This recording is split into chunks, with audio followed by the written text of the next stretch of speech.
Ku danna subscribe domin samun sababbin shirye-shirye, sannan ku danna ƙararrawar sanarwa don sanar da ku da zarar mun ɗora bidiyo. Mun gode.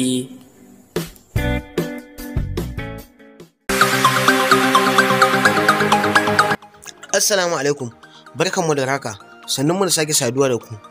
To kamar yadda kuke gani, wannan Umar M Shareef ne da hoton kuma jirgi. To a yau mun kawo muku gaskiyar maganar siyan jirgin Umar M Shareef. Ya siya ko kuma dai a kawai ya dora ne domin nishaɗi ko kuma don jin daɗi? A'a, siyayi ko kuma kawai ya dora ne domin ya nishaɗantar da fans. Ku biyo mu domin jin gaskiyar maganar wannan abu da ake ta yaɗawa.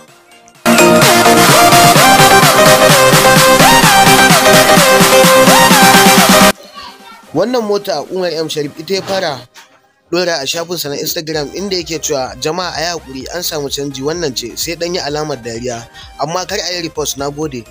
To abin da yake nufi shine wannan yayi ne domin ya nishaɗantar da jama'arsa ko kuma ce fans ɗinsa. Ku biyo mu domin ganin na jirgin shi ma ya tsaye post ɗin nasa, inda bayan 'yan kwanaki ya ƙara posta wannan hoto na jirgi shi, inda yake cewa to jama'a alhamdulillah an samu ƙari fa, banda repost fa, na gode. To abin da za ku yi la'akari shine anan, me yasa yake cewa banda repost? Kun ga alamun cikin jin daɗi yake, ko an ce alamun annashuwa da farin ciki, shi yasa yake wannan postin ɗin. To jama'a, wannan shine gaskiyar magana akan mallakar jirgin Umar M Shareef. To jama'a, mun gode. Idan wannan labarin ya birke ku, muna roƙonku da ku danna mana like. Masu kallon mu, kai ku manta ku daure ku danna mana subscribe, sannan ku danna mana alamar ƙarawa domin da zarar mun ɗora sabon shi.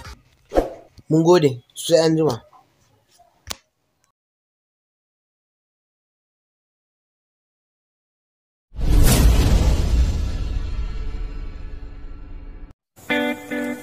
Ku danna subscribe domin samun sababbin shirye-shirye, sannan ku danna ƙararrawar sanarwa don sanar da ku da zarar mun ɗora bidiyo. Mun gode.